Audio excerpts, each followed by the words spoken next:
Marcus Williams sat in the university library, counting the crumpled dollar bills in his wallet for the third time that evening.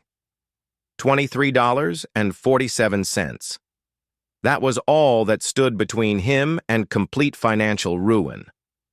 The electricity bill for his tiny studio apartment was due tomorrow, and he still owed $200 in overdue tuition fees that threatened to kick him out of his final semester at Columbia University. His fingers traced the worn edges of his economics textbook as students around him chatted about their weekend plans in the Hamptons or their latest shopping sprees. Marcus had grown accustomed to being the outsider, the scholarship kid who worked 3 jobs just to afford instant noodles for dinner. His mother had scrubbed floors for 20 years to help him get this far, and he refused to let her sacrifices go to waste. The soft chime of his phone interrupted his desperate calculations. A text from his boss at the upscale restaurant where he waited tables on weekends. "Emergency tonight. Can you cover for Sarah? Good tips expected." Marcus didn't hesitate. He grabbed his backpack and rushed across the city to the Golden Oak, an exclusive establishment where a single meal cost more than his monthly grocery budget. The restaurant buzzed with Manhattan's elite. Politicians, celebrities, and business moguls filled every table, their laughter mixing with the gentle clink of expensive china. Marcus straightened his black tie and began his shift, weaving between tables with practiced grace despite his exhaustion. Table 7 caught his attention immediately. An elderly gentleman sat alone, his silver hair perfectly styled and his suit clearly tailored by someone who understood true craftsmanship. The man's weathered hands bore an elegant gold signet ring, and his eyes held a sharpness that suggested decades of shrewd business decisions. He ordered the most expensive wine on the menu without even glancing at the price. "Excuse me, young man," the gentleman called as Marcus refilled his water glass. His voice carried a refined accent that spoke of old money and good breeding. "You seem different from the usual staff here. There's something about your demeanor." Marcus paused, unsure how to respond. "I'm just working my way through college, sir." "Ah, education. The great equalizer, as they say." The man studied Marcus with curious eyes. "What are you studying?" "Economics and business administration. I graduate next month, assuming I can keep up with my payments." Marcus immediately regretted sharing so much personal information with a customer. The gentleman nodded slowly. "Financial struggles, I assume?" "The cost of education these days is astronomical." He paused, swirling his wine thoughtfully. "My name is Charles Whitmore." "Perhaps you've heard of Whitmore Industries?" Marcus's heart skipped. Everyone in business school knew that name. Whitmore Industries was a global empire spanning real estate, technology, and manufacturing. Charles Whitmore was worth over $800 million and regularly appeared on lists of the world's most influential businessmen. "I'm Marcus Williams, sir. It's an honor to meet you." Charles smiled, and something warm flickered in his eyes. "The honor is mine, Marcus. Tell me, what do you plan to do after graduation?" "I'm hoping to find work in corporate finance, sir. I've applied everywhere, but most firms want candidates with connections or unpaid internship experience I couldn't afford to take." Charles leaned back in his chair, his expression growing more interested. "You know, Marcus, I've built my fortune by recognizing potential where others see only obstacles. There's something about you that reminds me of myself at your age. Hungry, determined, willing to work for every opportunity." As the evening progressed, Charles lingered at his table long after finishing his meal. He asked Marcus about his background, his dreams, and his struggles with a genuine interest that left the young man both flattered and confused. Why would someone so powerful care about a struggling student? "Marcus," Charles said as the restaurant began to empty, "I have a proposition for you. Something that could solve your immediate financial problems and set you up for a very comfortable future." Marcus felt his pulse quicken. "What kind of proposition, sir?" Charles pulled out an elegant business card and wrote something on the back. "Meet me tomorrow at my office." We'll discuss the details then. He stood, leaving a tip that was larger than Marcus's weekly salary. One thing, though, this opportunity comes with certain conditions that might surprise you. Are you willing to consider unconventional solutions to your problems? The question hung in the air as Charles walked away, leaving Marcus staring at the business card in his trembling hand. The address was for a penthouse office in one of Manhattan's most prestigious buildings. Whatever Charles Whitmore had in mind, it was clear that Marcus's life was about to change in ways he couldn't possibly imagine. That night, Marcus barely slept. He researched everything he could find about Charles Whitmore, learning about the man's rise from modest beginnings to incredible wealth. But nothing he read prepared him for what would happen when he walked into that penthouse office the next day, carrying hopes, dreams, and a desperation that would lead him to make the most shocking decision of his young life. The elevator climbed 53 floors, each number lighting up like a countdown to Marcus's uncertain future. His reflection in the polished steel doors showed a young man trying desperately to look confident, despite wearing his only decent shirt, pressed carefully in his cramped apartment that morning. The business card felt heavy in his pocket, like a ticket to either salvation or disaster. Charles Whitmore's office occupied the entire top floor of the building, with floor-to-ceiling windows offering a breathtaking view of Manhattan. Priceless. Artwork adorned the walls, and the furniture looked like it belonged in a museum. Marcus had never seen such opulence up close, and he tried not to gawk as a perfectly groomed secretary led him to the inner sanctum. "Marcus, welcome." Charles rose from behind a massive mahogany desk, his smile genuine but his eyes unreadable. "Please sit. Can I offer you something to drink? Coffee? Perhaps something stronger?" "Coffee would be great, thank you." Marcus settled into a leather chair that probably cost more than his car. Charles poured from an elegant silver service, his movements deliberate and graceful. "I've been thinking about our conversation last night. You impressed me with your honesty and determination. Those are rare qualities in today's world."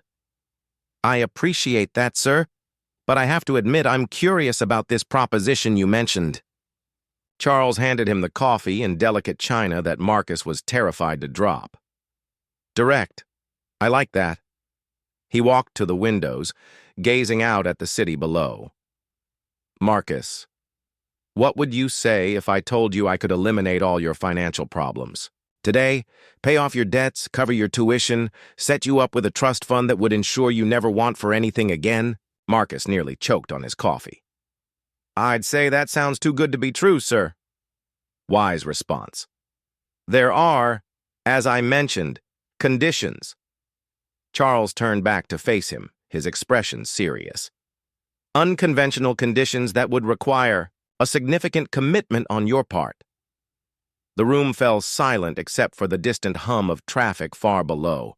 Marcus felt his heart hammering against his ribs as he waited for Charles to continue. "I'm 75 years old, Marcus. I've never married, never had children.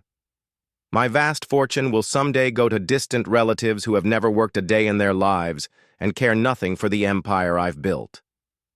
Charles's voice carried a note of sadness that humanized the powerful businessman. "I've been searching for someone worthy, someone who understands the value of hard work and determination." Marcus shifted uncomfortably in his chair. "I'm not sure I understand what you're asking, sir." Charles moved to a small bar and poured himself a scotch despite the early hour. "I'm asking you to marry me, Marcus." The words hung in the air like a bomb that hadn't quite exploded yet. Marcus stared at the older man, certain he had misheard. "I'm sorry, what?" "A marriage of convenience, of course, purely a business arrangement." Charles's tone became brisk and professional, as if he were discussing a merger or acquisition. "You would become my heir, inherit everything I've built when I pass away. In exchange, you would be my companion, appear at social functions, help me navigate my remaining years with dignity and purpose." Marcus felt dizzy. "Mr. Whitmore, I'm 22 years old. I'm not I mean, I'm not asking for romance, Marcus. I'm offering you a partnership that would benefit us both. You need financial security and opportunities. I need someone I can trust to carry on my legacy. Charles returned to his desk, pulling out a folder thick with documents. I've had my lawyers prepare contracts. Everything would be clearly defined, boundaries established, expectations outlined. This is insane, Marcus whispered, more to himself than to Charles. Is it?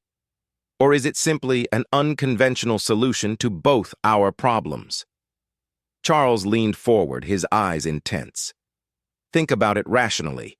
You're drowning in debt, facing an uncertain future despite your education and potential. I'm offering you immediate relief and long-term security beyond your wildest dreams. Marcus's mind raced through his options. His mother working double shifts at the hospital, the rejection letters from every company he'd applied to, the constant stress of never having enough money. Against all that stood this bizarre offer from one of the richest men in America. What would people think? The media, your business associates? Charles waved dismissively. Let them think what they want. I've never cared about gossip, and I'm too old to start now. Besides, stranger arrangements have been made in the world of business and society. And after you, Marcus couldn't bring himself to finish the sentence. After I die, which at my age could be next month or in 20 years, everything becomes yours. The companies, the properties, the investments, all of it. Charles opened the folder and slid several documents across the desk. This isn't a decision to make lightly, Marcus. Take your time. Read everything carefully. Marcus stared at the contracts without really seeing the words. His practical mind warred with his emotions, calculating the astronomical figures mentioned against the sheer impossibility of what was being proposed. There's one more thing, Charles said quietly. This arrangement would need to happen quickly. I have my reasons for wanting to settle my affairs soon. If you agree, we would be married within the week. A week? Marcus felt like he was drowning. I know it's overwhelming. But sometimes life presents us with opportunities that require bold action. Charles stood and moved to a wall safe hidden behind a painting. He withdrew a small velvet box and placed it on the desk between them. Consider it, Marcus. Consider what this could mean for your future, your mother's future, the impact you could have with the resources I'm offering. Marcus stared at the ring box, his reflection distorted in its polished surface. Everything he had believed about, his life, his struggles, his future, had just been turned upside down by a 75-year-old stranger offering him an impossible dream wrapped in the most unconventional package imaginable. How long do I have to decide? 24 hours, Charles replied. After that, I'll assume you're not interested, and we'll never speak of this again. Marcus picked up the contracts with trembling hands, knowing that whatever he decided would change the course of his entire life. Marcus walked the streets of Manhattan for hours, the contract folder clutched against his chest like a shield. The city moved around him in its usual frantic pace, but he felt suspended in a bubble of surreal possibility.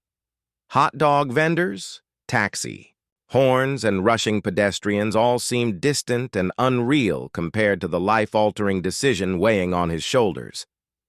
He found himself in Central Park as the afternoon sun filtered through autumn leaves. Sitting on a bench where he had often studied when his apartment became too cramped and depressing, Marcus finally opened the folder. The legal language was dense, but certain phrases jumped out at him like neon signs. Immediate payment of all. Educational debts. Monthly allowance of $50,000. Full inheritance upon death of primary party. His phone buzzed with a text from his mother. Baby, the hospital cut my hours again. Don't know how we'll make rent next month. Don't worry about sending money, focus on your studies. The message felt like a punch to his gut. His mother had sacrificed everything for his education, working herself to exhaustion while he pursued dreams that seemed increasingly impossible to achieve. Marcus thought about his dorm neighbors, kids, whose parents owned vacation homes and who talked casually about their trust funds. They had never worked a day in their lives, but would graduate into executive positions at their father's companies. Meanwhile, he faced a mountain of debt and a job market that favored connections over qualifications. That evening, he called Charles. The older man answered on the first ring as if he had been waiting by the phone. "I'll do it," Marcus said, his voice steadier than he felt. "Are you certain? This isn't a decision you can easily undo?" "I'm certain. My mother needs medical care she can't afford, and I need a future that doesn't involve drowning in debt.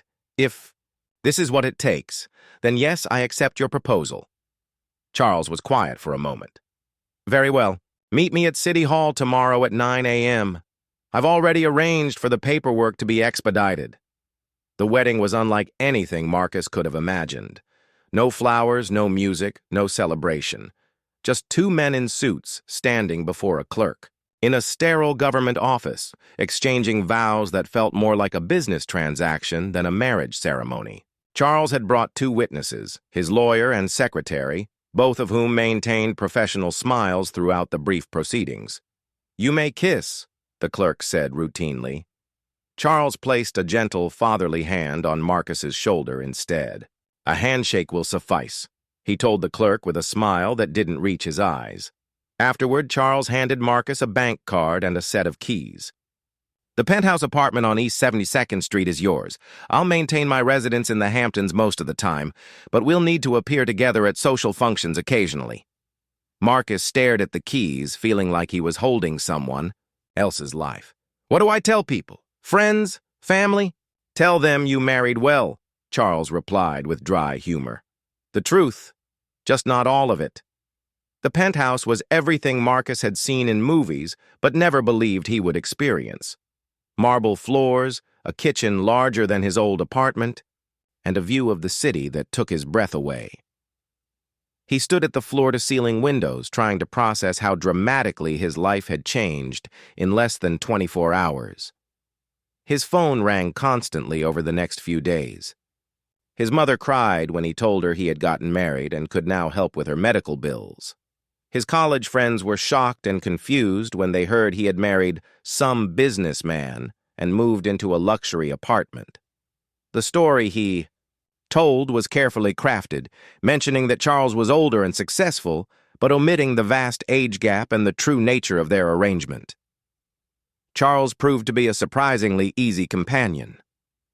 He was intelligent, well-read, and genuinely interested in Marcus's thoughts and opinions. They had dinner together twice that first week, conversations that ranged from business philosophy to literature to current events. Marcus found himself forgetting about their unusual circumstances and simply enjoying the company of someone who challenged his mind. "You're handling this transition remarkably well," Charles observed over dinner on their 7th night as a married couple. They were in Charles's Hampton estate, a sprawling mansion that looked like something from a period film. "It still doesn't feel real," Marcus admitted, cutting into a steak that probably cost more than his old monthly food budget. "Sometimes I wake up and think I'm going to find myself back in that tiny studio apartment." Charles smiled, but Marcus noticed something odd in his expression. A nervousness that seemed out of character for someone so composed and powerful. "Marcus, there's something I need to tell you," Charles said, setting down his wine glass with unusual care. "Something I should have mentioned before we went through with this arrangement." A cold dread crept up Marcus's spine. "What kind of something?" Charles stood and walked to an antique cabinet, retrieving a leather portfolio that looked far older than the business contracts Marcus had signed. His hands trembled slightly as he opened it, revealing documents that looked official and important, bearing seals and signatures that seemed to carry weight beyond normal legal papers.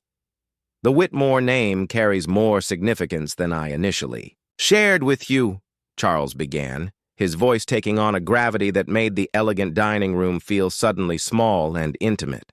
"There are responsibilities and complications that come with being my heir." Marcus felt his chest tighten. "What kind of complications?" Charles returned to the table but didn't sit down.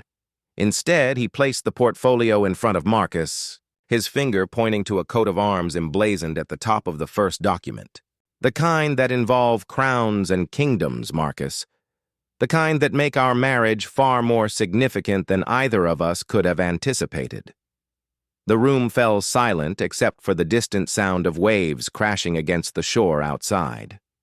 Marcus stared at the mysterious documents, realizing that his already impossible life was about to become something beyond his wildest imagination.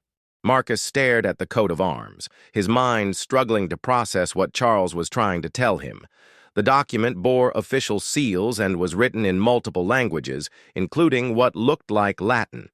At the top, embossed in gold, was a crown symbol that seemed to shimmer in the chandelier light. "I don't understand," Marcus whispered, his voice barely audible in the vast dining room. Charles finally sat down, his composure cracking for the first time since Marcus had known him. "The Whitmore family has a secret that goes back 7 generations. We are the legitimate heirs to the throne of Valdoria, a small but incredibly wealthy European nation. That's impossible. Valdoria is a republic. I studied it in my political science classes. It became a republic in 1987 when my grandfather, the rightful king, was forced to abdicate during a political revolution. The new government seized power, but they never legally dissolved the monarchy. They simply ignored it." Charles pointed to specific passages in the documents. According to these treaties and bloodline records authenticated by the European Court of Justice, the Whitmore line maintains the legal right to the throne. Marcus felt like the room was spinning. "You're telling me you're a king?" "Technically, yes. King Charles Edward Whitmore IV, though I've never used the title. My father and grandfather chose to live in exile, building the business empire, as a way to maintain our family's power and influence without political confrontation. And now I'm my legal heir and consort, which, according to Valdorian succession law, makes you the crown prince." Charles reached across the table and touched Marcus's hand gently. "I'm sorry, Marcus. I should have told you before we married, but I was afraid you would think I was either lying or completely insane." Marcus yanked his hand away and stood up so quickly his chair fell backward. "Crown Prince? I'm a college student from Brooklyn. I work in restaurants and live on instant noodles." Royal blood has never been a requirement for succession in Valdoria. The crown passes through marriage and legal designation. Charles's voice remained calm despite Marcus's obvious panic. "You are now legally and officially next in line for a throne that's worth approximately $12 billion in assets and controls one of Europe's most strategic locations. This is insane, completely insane." Marcus began pacing around the enormous dining room. "Why are you telling me this now?" Charles pulled out his phone and showed Marcus a news alert. "Because 3 hours ago, the current government of Valdoria collapsed. Military coup. The rebel leaders are demanding the return of legitimate monarchy to restore stability. They've been trying to contact me for weeks." Marcus felt his knees go weak. He gripped the back of his fallen chair to steady himself. "Are you saying we might actually have to become royalty? Like real royalty?" "The European Union is pressuring for a peaceful transition. Valdoria's location makes it crucial for Mediterranean trade routes, and its oil reserves make it strategically important. If we don't claim the throne, Russia or China will likely move in to fill the power vacuum." We, Marcus's voice cracked. "I signed up to be your companion and heir to a business fortune. I didn't sign up to rule a country." Charles stood and moved to an ornate liquor cabinet, pouring 2 large glasses of brandy. He handed one to Marcus, who drank it in one burning gulp. "I understand your shock, Marcus, but consider the opportunity. Valdoria has been mismanaged for decades. With proper leadership and the right investments, it could become a model nation. Think of the good we could do, the lives we could improve. I don't know anything about running a country. I've never even been to Europe. Neither did most royalty throughout history. Leadership is learned, and you have the intelligence and moral character to learn it well. Charles moved to another cabinet and withdrew what looked like a small crown, ornate and clearly ancient. This belonged to my great-great-grandmother, Queen Isabella. It would suit you. Marcus backed away from the crown like it was radioactive. Put that away. This is too much. I need time to think. Unfortunately, time is something we don't have much of. Charles replaced the crown but kept the portfolio open. The Valdorian rebels have given us 48 hours to respond to their request. After that, they'll either install a military dictatorship or invite foreign intervention. What exactly would we have to do? Travel to Valdoria, meet with the Yao, rebel leaders, assess the situation. If we decide to accept the crown, there would be a coronation ceremony and then the work of rebuilding a nation. Charles sat back down, looking suddenly older and more tired. If we refuse, we walk away and let whatever happens happen. But Marcus, thousands of people are counting on stability returning to their homeland. Marcus sank into another chair, his head in his hands. A week ago, his biggest worry was paying his electricity bill. Now he was being asked to become royalty and save a country he had never heard of outside of textbooks. What do you think we should do? Marcus asked finally. Charles was quiet for a long moment, staring out at the dark ocean beyond the windows. I think we should go to Valdoria and see for ourselves what the situation really is. Make our decision based on facts rather than fear. And if we decide to accept the throne, then you'll be crowned Prince Marcus of Valdoria, and I'll spend whatever time I have left teaching you everything you need to know about leadership, diplomacy, and the weight of responsibility for an entire nation. Marcus looked at the documents, spread across the table, at the ancient seals and official stamps that had suddenly made him one of the most important people in European politics. His old life felt like a distant memory, and his future stretched ahead into territory more uncertain and terrifying than he had ever imagined. When would we have to leave? He asked quietly. Tomorrow morning. I have a private jet standing by. Marcus closed his eyes and thought about his mother, about the struggling families he had grown up around, about the power to actually make a difference in the world. When he opened his eyes, Charles was watching him with an expression of hope and fear. Okay, Marcus said, let's go save a kingdom. The private jet cut through European airspace like a silver knife through blue silk. Marcus pressed his face to the small window, watching the patchwork of countries pass beneath them. Somewhere down there was Valdoria, a nation he might soon rule, and the thought made his stomach churn with anxiety and disbelief. Charles sat across from him, reviewing intelligence reports and diplomatic cables that had been flooding in since news of their potential return had leaked. The cabin was luxurious beyond anything Marcus had experienced, but the gravity of their mission made it impossible to enjoy the comfort. The situation is more complex than I initially understood, Charles said, looking up from a tablet filled with urgent messages. There are 3 different factions vying for control. The military rebels who contacted us, a group of wealthy businessmen who want to establish an oligarchy, and a populist movement that's demanding democratic elections. Which group do the people actually support? That's what we need to find out. Charles showed Marcus photographs on the tablet. These are the leaders of each faction. General Rodriguez leads the military, Victor Petrov heads the business consortium, and Maria Santos speaks for the democratic movement. Marcus studied the faces, trying to imagine sitting across negotiation tables from these powerful strangers. What if they don't want us? What if the idea of restoring the monarchy is just political maneuvering? Then we'll know we made the right choice by coming to see for ourselves, rather than making decisions from an ocean away. Charles closed the tablet and leaned back in his leather seat. Marcus, I need you to understand something. Whatever we decide, there's no going back to the life you had before.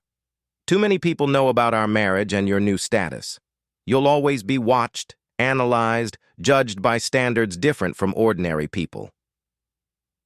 The jet began its descent, and Marcus could see the Mediterranean sparkling in the afternoon sun. Valdoria appeared below them like something from a travel brochure, with pristine beaches, mountainous terrain, and a capital city that looked like a jewel set against the coast. "It's beautiful," Marcus murmured. "It is. But beauty doesn't feed families or create jobs. That's what leadership actually means, Marcus. Not crowns and ceremonies, but the daily work of improving people's lives." They landed at a small airport, where a convoy of black cars waited, surrounded by serious men in dark suits who looked like they could stop bullets with their bare hands. As they descended from the plane, Marcus felt the weight of history settling on his shoulders like a heavy cloak. General Rodriguez was waiting in the terminal, a stern man with silver hair and medals covering his chest. His handshake was firm, his eyes sharp and calculating. "Your Majesty," he said to Charles, then turned to Marcus. "Your Highness, Valdoria welcomes you home." The word home hit Marcus strangely. This was supposed to be his ancestral homeland, but it felt as foreign as any other place he had never been. The drive through the capital city revealed a nation in transition. Some areas showed signs of prosperity, with modern buildings and bustling commerce. Others displayed the scars of political instability, boarded storefronts, empty lots where buildings had been demolished, groups of unemployed men standing on street corners. "Our economy has been mismanaged for decades," General Rodriguez explained, as they drove. "Corruption, poor investment decisions, brain drain as our brightest citizens emigrated. The previous government left the treasury nearly empty. They were taken to the Royal Palace, a magnificent structure that had been converted into government offices during the Republican era." Walking through halls where his supposed ancestors had once ruled, Marcus felt like an imposter wearing someone else's life. "The throne room has been preserved exactly as it was," the general said, opening ornate doors to reveal a vast chamber dominated by two empty chairs elevated on a marble platform. Sunlight streamed through stained glass windows, casting colorful patterns across the floor. Marcus stared at the thrones, imagining himself sitting there making decisions that would affect hundreds of thousands of people. The responsibility felt crushing. "The coronation could take place as early as next week," General Rodriguez continued. "We have the support of the military, most government officials, and several key business leaders. The ceremony would be broadcast internationally, sending a message of stability to investors and allies." "What about the people who want democratic elections?" Marcus asked. The general's expression tightened slightly. "They represent a vocal minority. Sometimes strong leadership is more important than popular opinion, especially during times of crisis." That evening, Charles and Marcus were given apartments in the palace. Alone together for the first time since arriving, they finally had a chance to process everything they had seen and heard. "The general seems to have his own agenda," Marcus observed, standing on a balcony overlooking the capital city's lights. "Most people in positions of power do. The question is whether his agenda aligns with what's best for Valdoria." Charles joined him on the balcony, the Mediterranean breeze carrying the scent of olive trees and sea salt. "What did you think of the city?" "Beautiful but troubled. The inequality was obvious, and I could see the fear in some people's eyes when our convoy passed." Marcus turned to face Charles. "I keep thinking about what you said on the plane, about the daily work of leadership being about improving lives. And I want to meet with the other factions before we make any decisions, the businessmen, the democratic leaders. If we're going to accept this responsibility, I need to understand all the perspectives, not just the military's version." Charles smiled, and for the first time since their arrival, he looked genuinely proud. "That, Marcus, is exactly what a real leader would say. You think we can actually do this, turn around an entire country? I think we have resources, intelligence, and most importantly, the motivation to try. Whether we succeed will depend on choices we haven't even imagined yet." Charles placed a hand on Marcus's shoulder. "But I'm glad we came to see for ourselves." As they stood on the balcony overlooking their potential kingdom, Marcus realized that his transformation from poor student to possible monarch was still far from complete. The hardest decisions were yet to come, and the weight of an entire nation's future was beginning to settle on shoulders that had been carrying nothing heavier than textbooks just 2 weeks before. Tomorrow, they would meet with the other factions and begin to understand the true complexity of the choice before them. Tonight, Marcus stared at the stars over Valdoria and wondered if he was looking at the sky above his future home or a beautiful country he would soon leave forever. The morning sun painted the palace walls gold as Marcus prepared for the most important meetings of his life. Charles had arranged separate sessions with Victor Petrov and Maria Santos, despite General Rodriguez's obvious disapproval. Marcus chose to wear a simple dark suit rather than any of the formal royal attire that had been provided, wanting to project accessibility rather than intimidation. Victor Petrov arrived first, a sharp-eyed businessman in an expensive Italian suit who carried himself like someone accustomed to getting his way. He presented his vision for Valdoria with the confidence of a corporate executive pitching to investors. "Your Highness, with respect, the monarchy is a romantic notion, but what Valdoria needs is modern business leadership," Petrov said, spreading economic projections across the ornate conference table. "I represent a consortium of entrepreneurs who could inject $2 billion into the economy within 6 months. New factories, technology centers, resort developments along the coast." "And in exchange?" Marcus asked.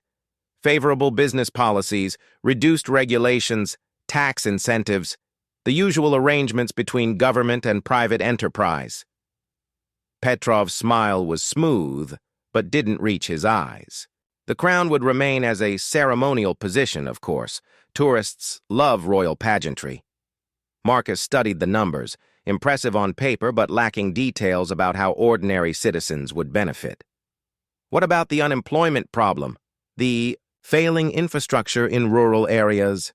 Market forces will address those issues naturally as the economy grows. Wealth trickles down, creates jobs, improves living standards. Petrov leaned back confidently. "It's simple economics, Your Highness." After Petrov left, Marcus felt uneasy. The businessman's plans would certainly make wealthy people wealthier, but he had offered no concrete solutions for Valdoria's struggling middle class and poor. Maria Santos arrived an hour later, and the contrast was immediate. Where Petrov had been polished and smooth, Santos radiated passionate intensity. Her clothes were modest but professional, and her handshake conveyed strength earned through struggle rather than inherited privilege. "Your Highness, I'll be direct. My people are skeptical about monarchy in the 21st century, she began, her English accented but precise. "We fought for decades to escape rule by birthright. Why should we return to it now?" "Because I'm not asking to rule by birthright," Marcus replied, surprising himself with the certainty in his voice. "I'm asking for the chance to serve, to earn the right to leadership through actions rather than bloodlines." Santos studied him carefully. "You're very young to understand the weight of an entire nation's hopes.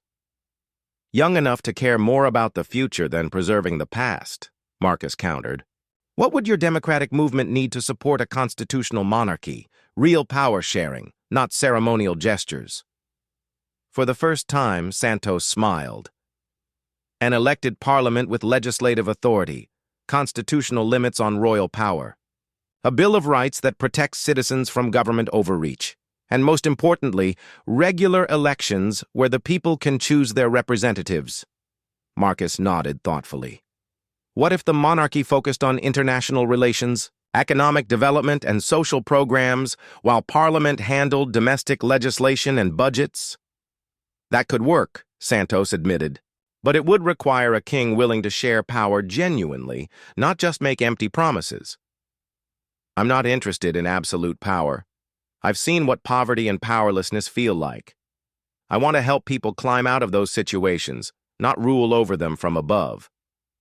After Santos left, Marcus found Charles in the palace library, surrounded by historical texts about Valdoria's past. The older man looked thoughtful but troubled. "How did your meetings go?" Charles asked. "Eye-opening. Petrov wants to turn Valdoria into a playground for wealthy investors. Santos wants democracy, but might accept a constitutional monarchy if we're willing to share real power." Marcus sat down across from Charles. "What about you? Any revelations in these old books?" Charles closed a leather-bound volume and sighed. "I've been reading about my grandfather's reign. He was beloved by the people but naive about political realities. He trusted the wrong advisors, ignored warning signs, and lost everything when the revolution came."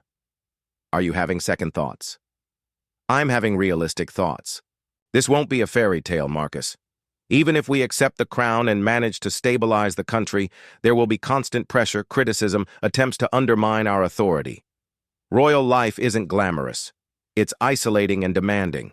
Marcus walked to the library windows, looking out at the city where people were going about their daily lives, unaware that their future hung in the balance of decisions being made in the palace above them.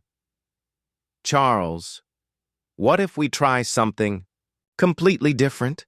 What if we accept the crown, but immediately begin transitioning toward a constitutional democracy? Use the monarchy's legitimacy to stabilize the country, then gradually transfer power to elected institutions?" Charles raised an eyebrow. "Essentially work ourselves out of a job." "Exactly. Prove that leadership means serving the people, not ruling them." Marcus turned back to face Charles, his mind racing with possibilities. "We could establish a timeline, maybe 10 years, to fully democratize the government while using royal authority to implement immediate economic and social reforms. That's either brilliant or completely insane. Maybe both, but it would address Santos's concerns about democracy while giving us time to fix the immediate problems Petrov's consortium would ignore." Charles stood and moved to join Marcus at the window. "You realize what you're proposing would make us the most unusual monarchs in European history?" "Good. Traditional monarchy clearly didn't work here before. Maybe it's time to invent something new." That evening, they met with General Rodriguez to deliver their decision.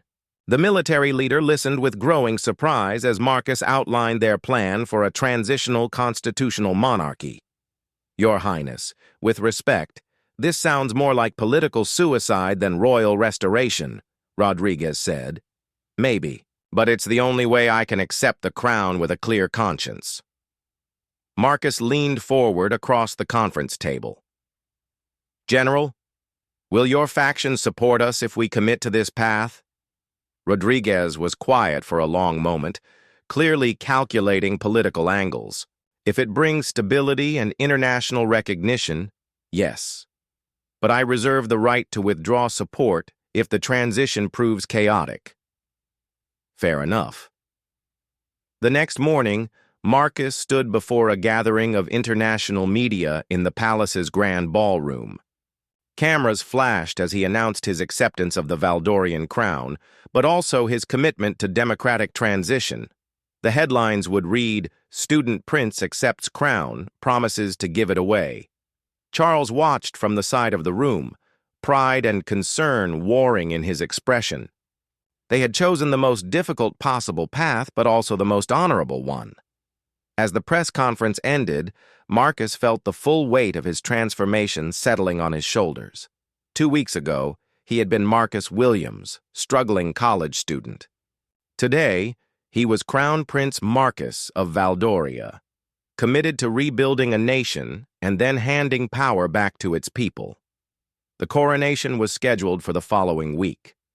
After that, the real work would begin, proving that a poor black student from Brooklyn could help heal a fractured European kingdom, not through birthright or divine mandate, but through hard work, moral courage, and the revolutionary idea that true leadership means empowering others rather than accumulating power for oneself. Standing on the palace balcony that night, looking out over the lights of his future kingdom, Marcus realized that his incredible journey was just beginning.